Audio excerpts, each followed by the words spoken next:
आज हम रीजनिंग का एक बहुत ही अच्छा टॉपिक आपको बताने जा रहे हैं, जो कि है कैलेंडर परीक्षण।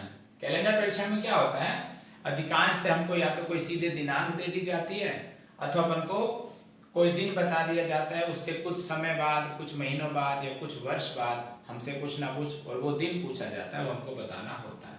तो इस कैलेंडर परीक्षण की शुरुआत हम बहुत ही सरल तरीके से कर रहे हैं। उसमें जो सबसे पहला बिंदु अपना आता है वो आता है विषम दिन। यानी कि जिस दिन हम कैलेंडर परीक्षण शुरू करते हैं तो सबसे पहले हमें विषम दिनों के बारे में जानकारी होनी चाहिए। विषम दिन क्या होते हैं? विषम दिन वे दिन होते हैं सप्ताह के अंदर जिसके अंतर के द्वारा हम एक वार से दूसरे वार के बारे में पता करते हैं। अब ये विषम दिन कैसे निकलते हैं, हमें हमेशा ध्यान रखना है कि एक सप्ताह में हमारे दिन होते हैं 7, अर्थात 2 वारों के बीच में, यानी कि रविवार से रविवार के बीच 7 दिन का अंतर ही अपना आता है। तो उसके बाद जो भी अतिरिक्त दिन होगा वो फिर से 1, 2, 3 या 4 दिन आता है। तो विषम दिन मान लो हमें 10 दिन का अंतर चाहिए। अब मान लो 10 दिन है अपने सामने, तो 10 दिन के विषम दिन कैसे ज्ञात करेंगे?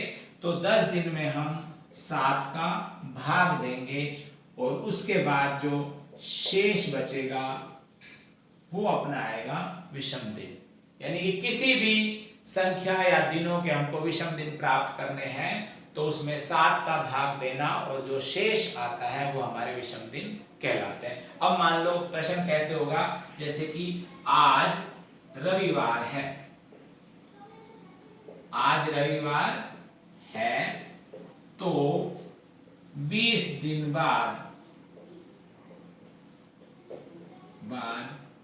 क्या वार होगा?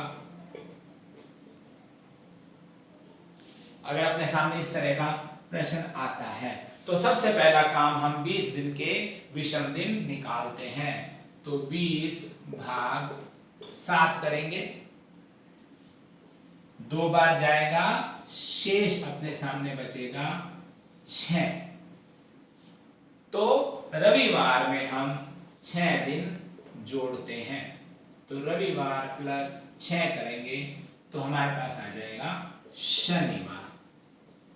तो यानी कि आज अगर रविवार है तो 20 दिन बाद शनिवार होगा।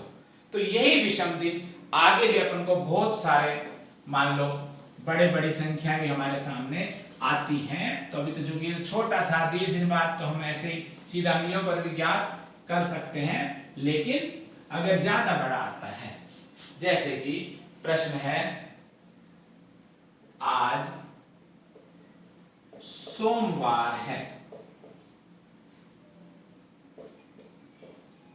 तो 200 दिन बाद कौन सा वार होगा?